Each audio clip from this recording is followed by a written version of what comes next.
Bonjour à toutes et à tous les fratés, j'espère que vous allez bien. Pour cette nouvelle vidéo, on se retrouve pour parler football, Ligue des Champions. On va parler d'un club français qui va jouer un match important ce soir. Brest qui va accueillir le PSV Eindhoven.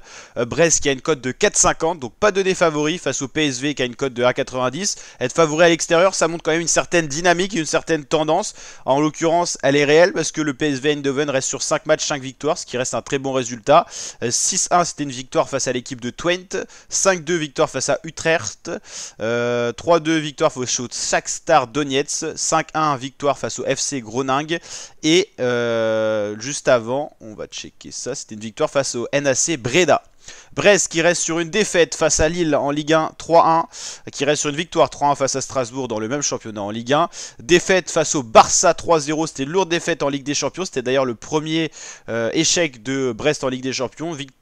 Défaite 3-2 face à Monaco et match nul face à Montpellier. Donc Brest qui reste sur des résultats contrastés et qui a besoin de reprendre une certaine dynamique, ce qui est le cas du PSV Eindhoven.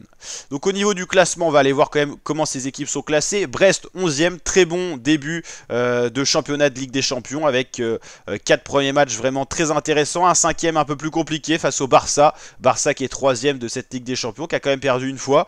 Brest reste très bien classé, pour l'instant en position de barragiste, mais bien placé, donc pour l'instant ils affronteraient une équipe de bas de barrage pour essayer d'accéder à la phase finale, au 8e de finale.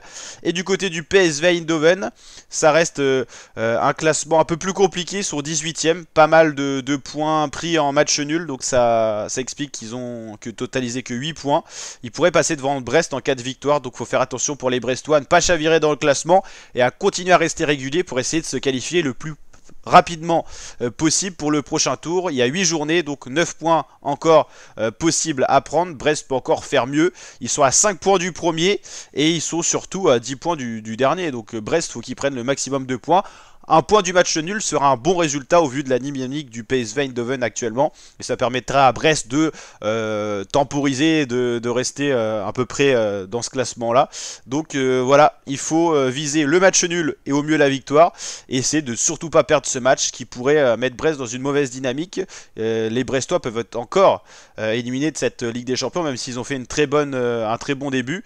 Donc rester régulier, c'est le mot d'ordre. Ils ont quand même 6 points d'avance, les Brestois, sur Paris. Donc c'est pas rien.